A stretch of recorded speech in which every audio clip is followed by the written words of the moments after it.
Hello everyone, this is the imperishable Sammy Zenith. I'm looking really fly right now. Ooh, hi! Oh yeah! Ooh, hi, yeah! Look at my moves! Oh yeah! Wow!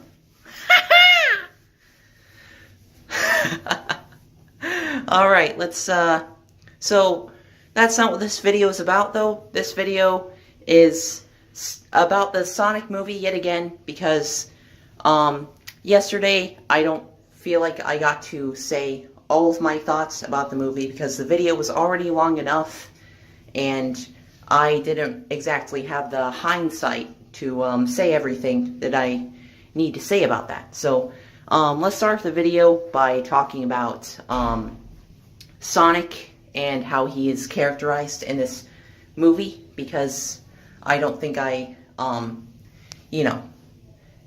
explains my thoughts on that in its entirety. So,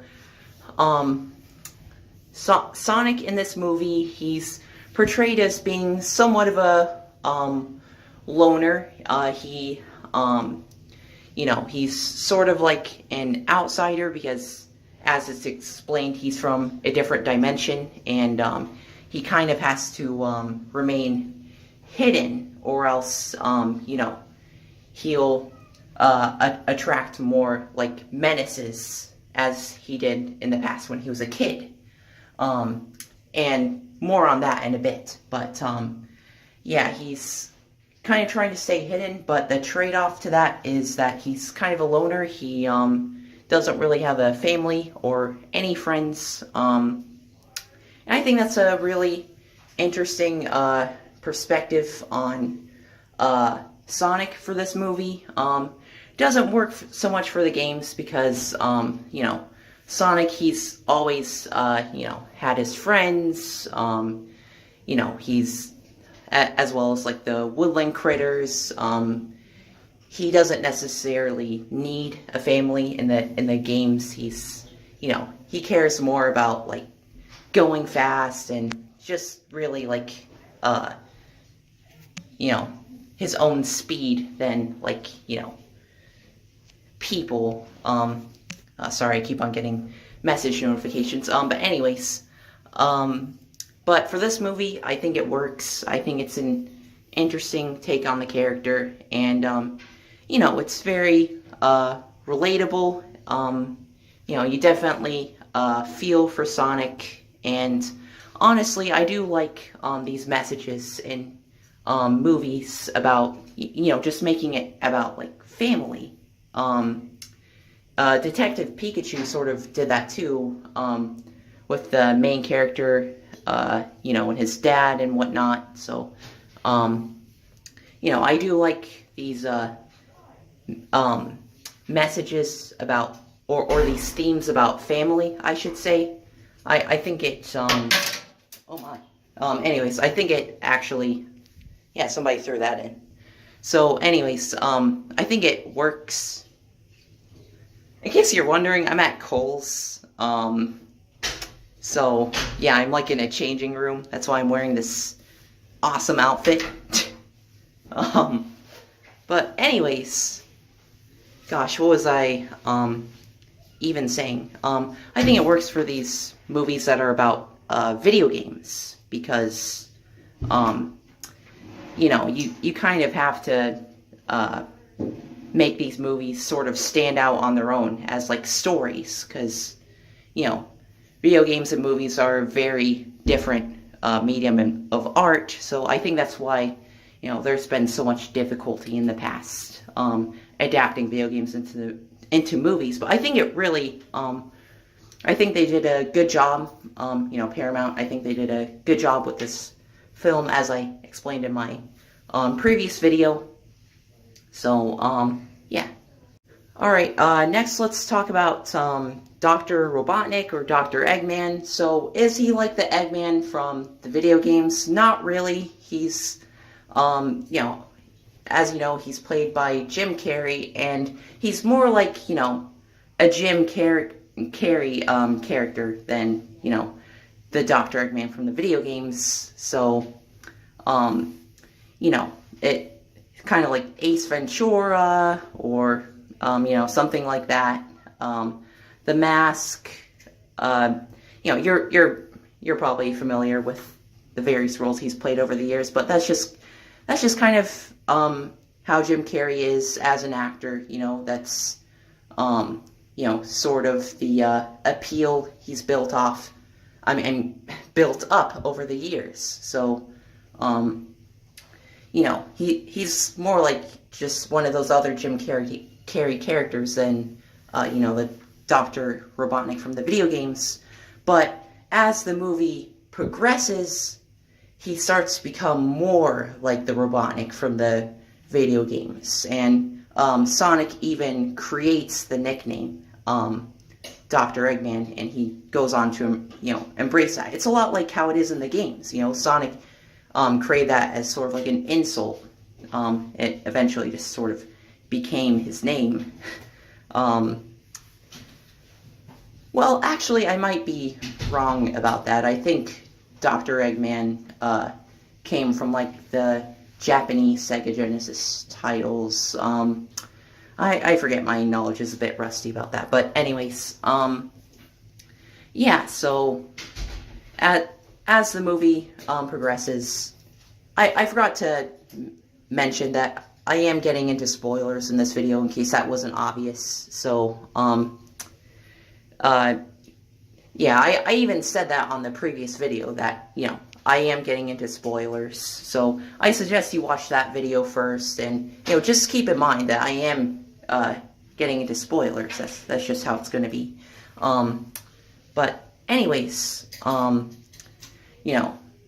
the movie progresses, he, like, loses his mind, sort of, and by the end of the movie, he's, like, trapped in Mushroom Hill Zone, and he's completely, like, shaved off his head, and he's pretty much like the Dr. Eggman from the video games at that point. He's definitely, like, more swole, I guess, he's, because the Eggman from the video games is kind of, like, plump, hence why he's called Eggman, but, Jim Carrey's Eggman, like, unless he puts on a fat suit, he just kind of has to look like that, but it's okay. But yeah, I overall thought Dr. Eggman was a very, like, entertaining villain in this movie. I still really like Jim Carrey's take on him. And one of my favorite scenes was, like, where he was dancing in his little machine room, his machine chamber. That was freaking hilarious. He was, like, turning on the holograms. That was hilarious. And, of course, if you've seen the trailers, Dr. Robotnik, he's kind of, like, just a jerk to everyone. Like, he was talking down to that army general dude, and, also he has, like, his own henchman who he's constantly, like, talking down to. So that's pretty funny. It's just classic Robotnik. But, anyways, yeah, so, as you can see with this nonsense over here, I should probably exit this changing room. Gonna have a little change of scenery here, because, apparently some people are triggered by the fact that I'm making a video, literally not interfering with you in any way. But anyways, yeah, we're gonna exit this changing room and, gonna continue this discussion. Alright everyone, I'm resuming the video out here. I'm in the men's section of the store. Like I said, I'm at Kohl's. But anyways, so we're gonna talk about Sonic's origin story in the movie.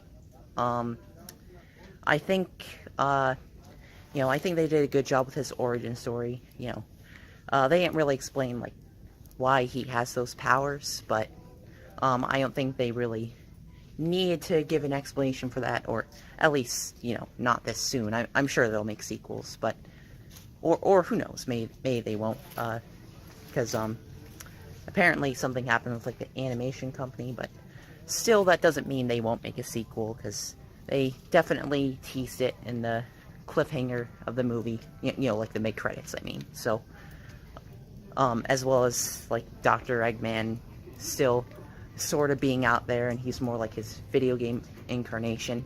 But anyways, about Sonic's origin story. They don't explain how he got his powers, but we never had an explanation for that in the games either. It's just not really necessary, so I don't think they ever really need to do that in a movie. Like, just, you know, let Sonic be Sonic. There doesn't need to be a reason for why he's that fast. But anyways, I'm just gonna chill right here. Just chilling. Just chilling. Anyways, what was I saying? What was I saying? Oh, yeah. Sonic having this mother figure, you know, the owl lady. God, I forgot her name, but she wasn't in the movie that much.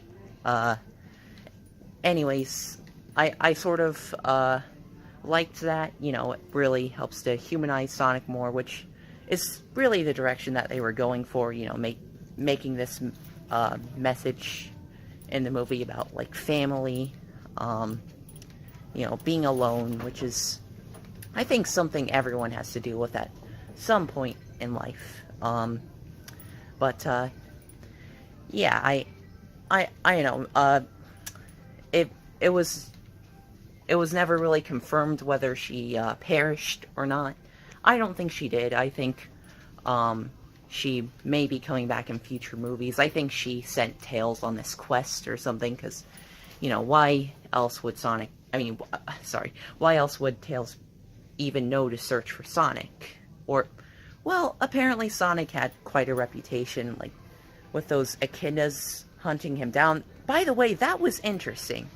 How we have this clan of echidnas hunting down Sonic. Like, I wonder what that's about, and are they in any way connected to Knuckles?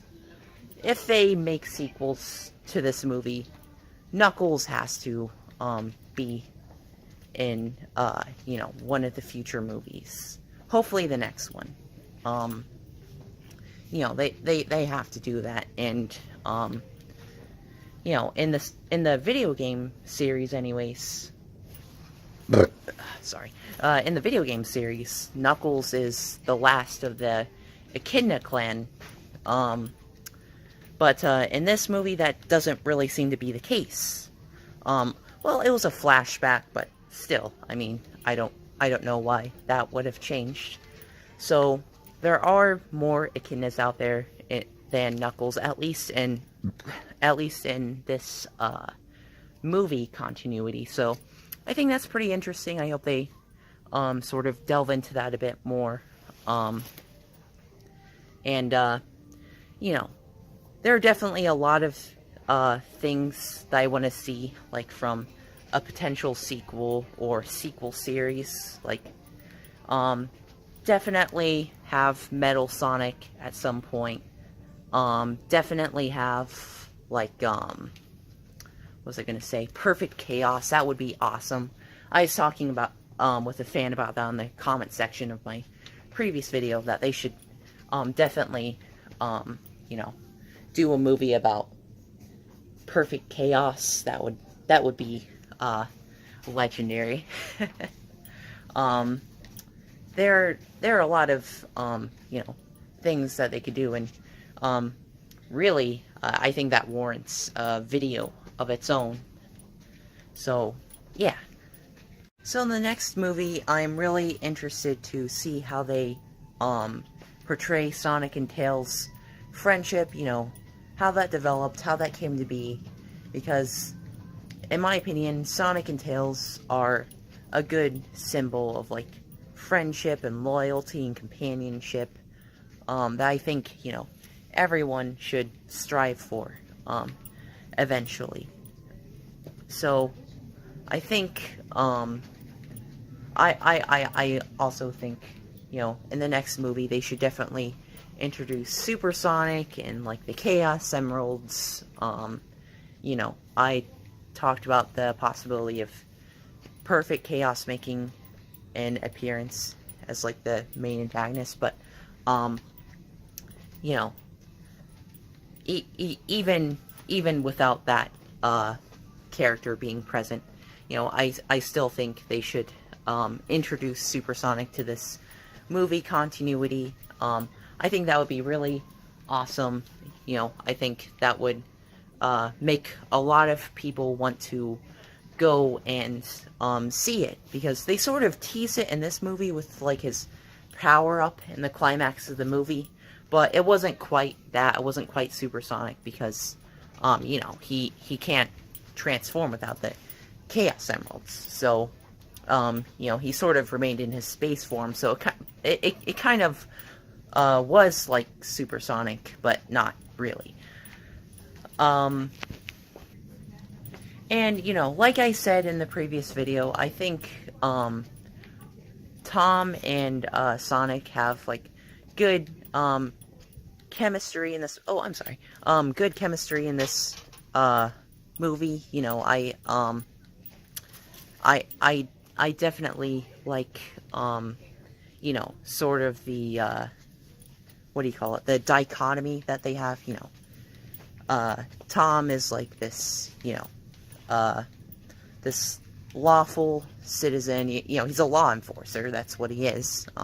And Sonic, you know, he's sort of like a delinquent, or, well, you know, he's not like, Sonic's not causing trouble all the time. He sort of was at the beginning of the movie, like, messing with Tom's radar, but, you know, he's not like, robbing banks or something. But, you know, Sonic, I'm just talking about Sonic in general. He's always had this sort of, like, rebellious trait about him, you know, so I think the contrast between the two, works really well, you know. Sonic's always just been this, cool dude, you know,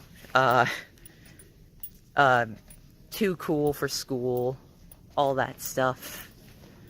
So, I think, like I said, that dichotomy, sort of works. But, yeah, in, like, future videos, I'm definitely interested in, talking about the current state of the Sonic series as a whole, not just the movies. I definitely think the, movie will impact the series in some way. I'm not talking about, like, the main continuity, because it's a separate canon. You know, it's not the main canon. This movie has nothing to do with main canon, in case... I mean, that's kind of obvious. I shouldn't even have to clarify that, but, some people will misunderstand that. That's just how people are. But, anyways, what was I saying? Oh, yeah, I think, you know, I definitely like to talk about, like, what the next project Sega might be working on could be. Well, they definitely are working on something. They've confirmed that, so it's not just speculation at this point. It's already been confirmed. But, let's see. I don't think I have anything else to say. I think I finally gotten everything off my mind. There's a lot to unpack with that movie. Lots of, Easter eggs. You know, I'm glad they, didn't just, like, make this movie absolutely nothing like the games. You know, I think they, did a good job at, like, making it an homage to the video games. So, yeah, sorry, I'm getting distracted by my surroundings. Thank you all for watching. I've had a day to think about it, and, I'm still keeping my rating for the movie at, 9 out of 10. I really did, like the movie, and, you know, I'm interested in, seeing it again. You know, when it comes out on Blu-ray, or, who knows, maybe I may even, like, go into the theater a second time and, watch it. Because, I mean, you all know me. You all know me. You know me. You know me. Oh. Alright, let's conclude the video here. Thank you all for watching. This has been the imperishable Sammy Zenith. Goodbye, citizens. Hey, something I forgot to, clarify in the, video, how I think the movie will impact the series as a whole, the Sonic series as a whole. You know, like I said, doesn't affect the, like, the main, canon, but I think, just in terms of the popularity, like, movies are made for, you know, publicity, especially when it comes to, like, adaptations of books or video games, whatever not. So, I think, you know, this, movie will definitely give the series as a whole a bit more traction. You know, I think it will help, future games of the series in the sales numbers, or, you know, just whatever the next Sonic game will be, the Sonic game that will be coming out in 2021, as, Sega confirmed for the, 30th anniversary of the Sonic series. So, I think that'll definitely help the sale numbers go up, because, I don't think Sonic Forces sold particularly well. Sonic Mania sold well, you know, just because I think they did a better job of advertising that game, and, you know, there's a lot more about that game to like than there was, with Sonic Forces. I mean, Sonic Forces did have, like, the Avatar gimmick going for it, but,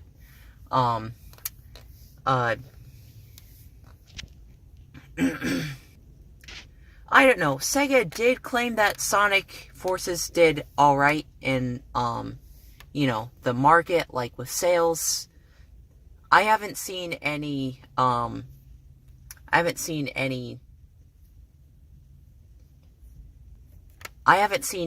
official data about that be released to my, knowledge or recollection. If I'm mistaken, you know, do let me know in the, comment section. So, oh yeah, also, another thing I wanted to, talk about in the movie, so they didn't put Gangsta's Paradise in there, thank God. But, they did put Don't Stop Me Now, and I'm noticing that's been in a lot of movies recently, like Shazam, for instance. I feel like there's another one that I'm forgetting, but, anyways, I love that song, actually, you know, by Queen, Freddie Mercury, you know, he's a very talented individual, or he was, you know, so, anyways, I liked that, little inclusion, and also in the previous video, I, forgot to clarify, like, how Sonic impacts me, you know, just in my personal life. You know, I find that, you know, like, when I'm interacting with people, sometimes I sort of emulate the way Sonic is, you know, just, you know, in terms of his, energy, his liveliness, you know, I sort of try to emulate that in my own, like, interactions with people. And not only that, but, this is sort of a little known fact, but I'm not actually, like, I'm actually into running, particularly, like, long distance running, but, I'm also, pretty fast as well, but, sprinting isn't necessarily what I focus on. I focus on long distance, but, yeah, so Sonic, in a way, inspires me to run. You know, nowadays, like, I'm an adult, you know, I find the motivation to run within myself, but as a kid, Sonic the Hedgehog definitely motivated me to, you know, get outside, get active, and run. Anyways, thanks for bearing with me. I think I've finally gotten everything off my mind. I know it was a lot. It's kind of a disorganized mess. You know, and also it doesn't help how in that store I was just sort of getting distracted, but at the same time, I think there's a certain charm to going out in public and making these videos. Anyways, thank you all for bearing with me. I hope you enjoyed this extended review of the movie.